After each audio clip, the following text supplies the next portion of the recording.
Awalnya saya buka all shop pakaian gamis, tapi gagal, nggak bisa jual. Berarti sekitar 60 jutaan. Hampir kurang lebih 60 juta ya. Wow. Mari kita berusaha untuk bisa membangun setidaknya itu keluarga kita, diri sendiri dan tetangga sekitar.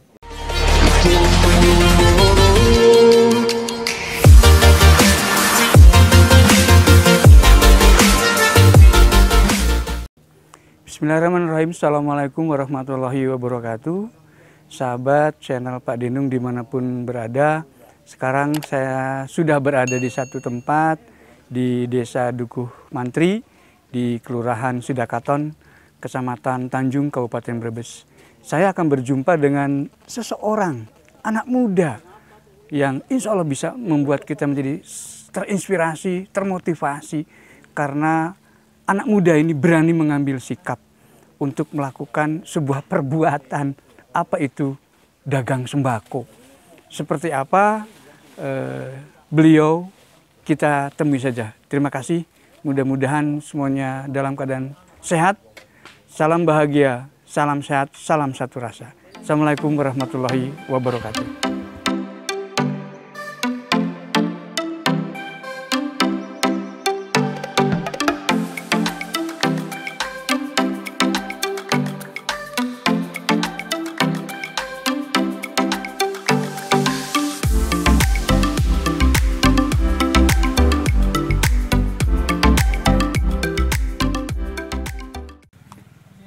Selamat siang sahabat semuanya. Sekarang saya berada di satu tempat yang sejuk, yang indah pemandangannya, di Desa Dukuh Mantri, Desa Dukuh Mantri, Kelurahan Sidakaton, Kecamatan Tanjung, masih di wilayah Kabupaten Brebes. Sekarang saya sedang berada di tempat seseorang masih muda, anak muda, tetapi sudah berani mengambil satu sikap. Apa itu sikapnya? Itu usaha. Usaha apa? Nggak ngerti kenapa kok bisa berani-beraninya. Yaitu membuka warung sembako. Tetapi yang dilayani adalah untuk ya semi grosir. Bisa memenuhi kebutuhan, hampir kebutuhan di sekitar desanya. Seperti apa obrolannya? Kita langsung saja kita ngobrol dengan Mas Trio. Iya. Selamat siang Mas Trio. Siang, Pak. Ini betul ya Desa Dukuh Mantri ya? Dukuh Mantri. Ke Kelurahan Sidakaton, Kecamatan Tanjung, iya, Kabupaten Brebes. Mas Trio, ini usaha sembako ini sudah berapa lama ini? Ya, saya jalani itu habis lebaran, berarti sekitar bulan 6. Sekarang bulan 11, hampir menginjak ke 6 bulan. Menginjak 6 bulan? Iya, menginjak 6 bulan. Masih baru? Iya, masih baru banget. Baru banget ya. Kenapa kok ngambil usahanya adalah sembako? Apa yang melatar belakanginya itu? Awalnya saya nggak punya sama sekali ilmu, tapi saya lihat dulu pangsa pasar di daerah sekitar, kira-kira barang apa yang ketika saya tawarkan itu bisa diterima oleh semua masyarakat. Awalnya saya buka all shop pakaian gamis, tapi gagal, nggak bisa jual, dan karena pangsa pasarnya pun kurang menjanjikan, akhirnya saya berpikir lagi untuk kira-kira apa sih kira-kira yang bisa diterima oleh masyarakat sekitar saya. Dan yang terbesit di pikiran saya adalah buka warung sembako, tapi semi grosir, di mana warung-warung kelontong yang ada di sekitar saya bisa berbelanja di saya dan bisa dijual lagi ke masyarakat sekitar. Istimewa. Sekali lagi ini anak muda tetapi tidak profit oriented juga. Mas Trio ini membuka satu usaha yaitu sembako, tetapi tetap bisa menghidupi banyak orang. yaitu warung-warung kecil, begitu ya? Iya benar. Sehingga warung kecil berbelanja ke tempat Mas Trio, Iya. kemudian dijual lagi. Iya benar. Sekali lagi, ayo yang di seberang sana anak-anak muda jangan profit oriented ya. Berpikir bagaimana masyarakat sekitar juga bisa dihidupi oleh kita ya, sehingga itulah salah satu kebahagiaan juga saat atau manakala orang lain juga merasakan kebahagiaan yang sama ya. Mas Trio, tadi saya dengar ada buka all shop tadi ya. Iya benar Pak. Kenapa itu bisa gagal? Gagalnya itu mungkin satu, saya sama sekali tidak punya ilmu, entah itu dari pengalaman kerja ataupun dari teman-teman yang bisnis itu. Awalnya hanya insting, mencoba, hanya modal nekat dan berani aja. Tetapi setelah dijalani itu gagal. Iya. Putus asa nggak? Sempat putus asa, tapi yang namanya pemuda itu semangatnya harus lebih daripada orang-orang yang lain, karena saya ingin menjadi motivator bagi anak-anak muda di sini agar bisa ya saatnya muda yang bergerak gitu. Oh, saatnya yang muda yang bergerak. Iya. Istimewa. Kembali ke sembako, antara all shop tadi dengan beralih ke sembako berapa lama itu? Itu enggak terlalu lama, mungkin hampir cuma 2 minggu. Oh, 2 minggu? Langsung bangkit lagi? Iya, langsung bangkit lagi. Berubah pikiran, wah ini sembako nih. Sampai dengan berjalan sampai dengan saat ini ya. Sekarang kita bicara ke sembako fokusnya. Ada nggak hambatan, tantangan dari usaha toko sembako ini? Ya jelas kalau tantangan dan hambatannya itu ada. Satu, mungkin karena di sini kelasnya masih di dalam pedesaan, jadi daya beli masyarakatnya itu agak kurang. Hambatannya daya belinya itu agak kurang. Jadi untuk hambatannya salah satu itu.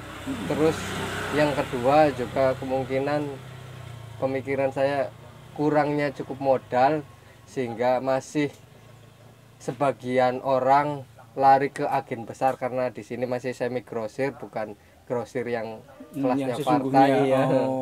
Jadi hambatannya itu daya beli masyarakat sama permodalan. Berarti harus. Dan sekarang kalau misalnya modal dibesarkan kemudian dijadikan grosir, nanti akan mematikan pedagang-pedagang warung kecil dong kalau sampai digrosirkan begitu, atau gimana?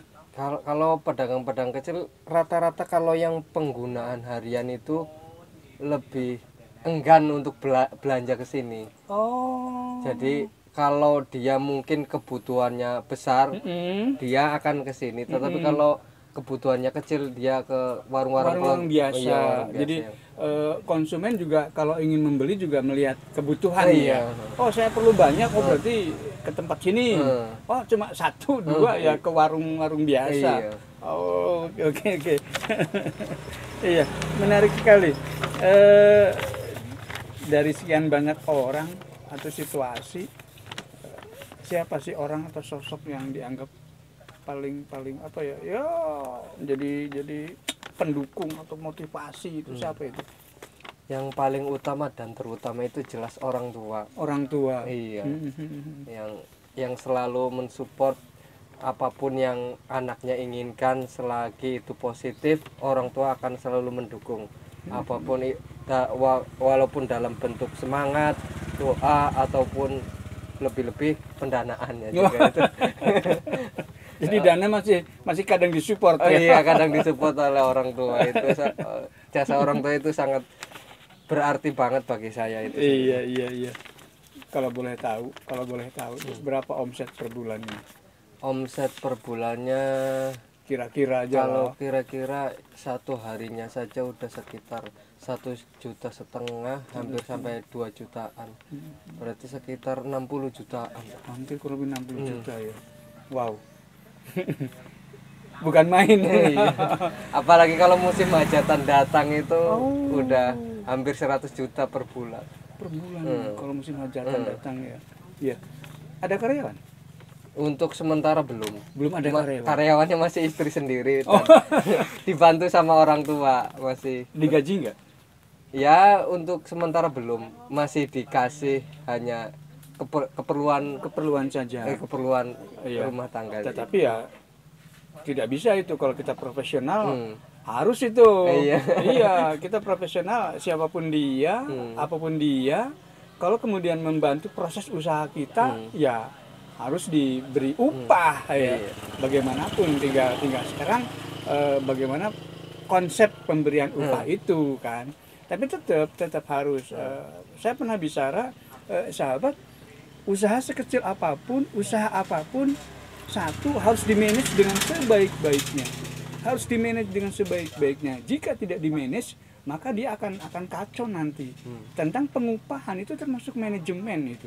Jadi tidak bisa ini saudara, ini orang tua, ini istri. Tetap itu kita harus profesional dan harus digaji seperti itu ya. Begitu. Iya. Mudah-mudahan berharap bisa lebih besar ya. Iya. Amin. Amin. Mudah-mudahan lah. Sekarang pesan apa nih untuk sahabat semua yang di ujung sana, pesan-pesan apa yang bisa disampaikan oleh Mas Trio?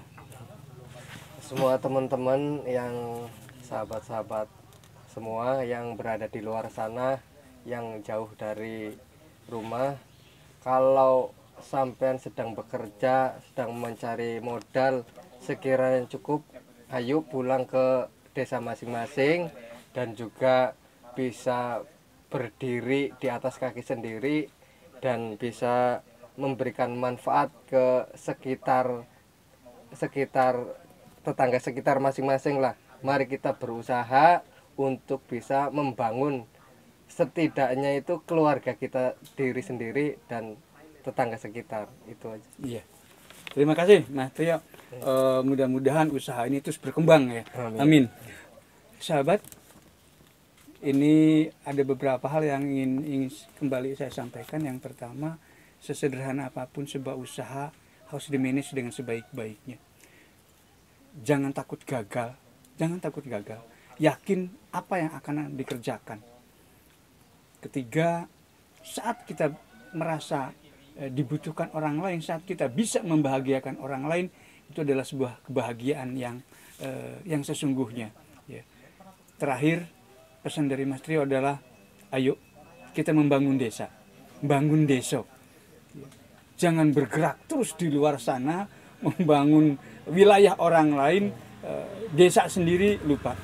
Jangan takut, banggalah dengan desa yang menjadi tanah air, tanah leluhur kita. Demikian sahabat, semuanya salam sehat, salam bahagia, salam satu rasa. Assalamualaikum warahmatullahi wabarakatuh. Terima kasih Mas Trio. Ini saya di samping Mas Trio ada motor ini. Ini apa ini? Bisa diceritakan ini Mas Trio? Ini apa ini? Maksudnya ini? Awalnya ini untuk promosi dagangan saya karena saya pemain baru. Saya tawarkan dulu ke sekitar bahwa di tempat saya ada ini loh bahan sembako yang kira-kira barangnya seperti ini. Tapi di rumah stoknya lebih banyak. Iya. Ini keliling berarti? Iya, keliling. Kelilingnya kemana ini? Kelilingnya ke daerah tetangga-tetangga sekitar. Tetangga desa saja. Iya, tetangga desa saja. Ini ada kopi, tapi bukan kopi seduh, bukan ya? Bukan ya. Bukan. Jadi hanya keliling untuk menjajakan ini, sambil promosi kalau di rumah ada barang yang lebih banyak lagi. Iya. Ini omsetnya berapa ini? Hampir kalau kira-kira aja setiap lah. hari tidak lebih kurang hampir 1 juta, Pak. Tiap hari 1 juta? Setiap hari. Dari pagi? Bukan, dari mulai setelah saya sholat asar. Berarti sekarang sekitar hampir 2,5 jam lah. 2 jam saya memasarkan ini, mengelilingkan ini. Wow. Sahabat, ini keliling dengan motornya, menjajakan barangnya, sampel tapi juga dijual. Keliling desa hanya 2,5 jam, kurang lebihnya 1 juta omsetnya. mudah-mudahan apa yang dilakukan ini salah satu cara promosi langsung ya ke konsumen.